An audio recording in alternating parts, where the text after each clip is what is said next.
перейдем по ссылке. Так, вот сюда и заказать. Окей. На вид эти кадры не отличаются от профессиональной мультипликации. Отлично проработанная анимация и хороший монтаж. Однако после титров становится понятно, кино создали школьники. Абсолютно все, включая сюжет, было придумано ребятами не старше 15 лет. Работа впечатляет, виден подход и желание. Именно за новыми идеями и талантливыми ребятами прибыли представители кинофорума «Бумеранг» в Ингушетию. Каждый год, начиная с 2006 года, Всероссийский форум детского и юношеского экранного творчества «Бумеранг» собирает своих участников. Это ребята, которые взяли видеокамеры и решили рассказать всему миру о своей жизни. Камера в руках подростка – это больше, чем техника. С ее помощью пишется портрет нового поколения. Десятки школьников с интересом наблюдают за происходящим на экране. Адам Паров идеей снять небольшое кино заинтересовался с первого слайда. Живопись, кино и компьютеры – любимые его занятия. Внимательно выслушав лектора, Адам твердо решил – нужно участвовать. Я бы хотел создать фильм, закинуть его на этот сайт. Там несколько сайтов есть.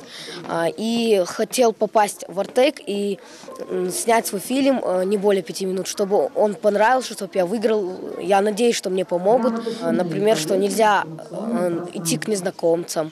Вот такие у меня есть идеи. Еще, например, то, что нельзя употреблять наркотики. Такая тоже есть идея.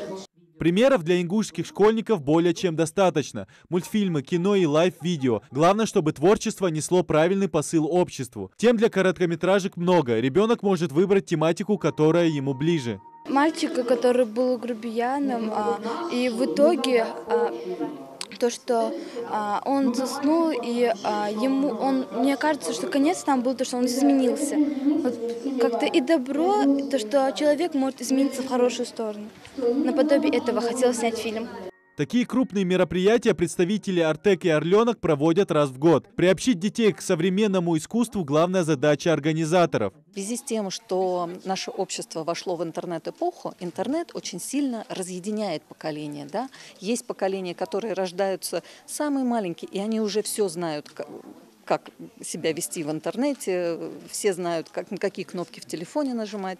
А есть поколения, которые, вот как я, например, я осваивала интернет и все новые технологии намного позже, когда уже была взрослым человеком. И понятно, что между нашими поколениями, детьми и нами, взрослыми, очень большая пропасть. И пропасть эта, она все шире и шире. Вот цель этого конкурса – найти точки соприкосновения и договориться. Желающих много. Ребята буквально засыпали вопросами лектора. Это не может не радовать, ведь, как признаются организаторы, главное желание, остальное получится. Преподавательский состав, в свою очередь, обещает помочь. И самое главное, дадут свободу для съемок в стенах школы. Активно примем участие, поможем и во всех их направлениях, учитывая все пожелания детей, помочь разработать тот или иной проект, чтобы они красивую предоставили работу.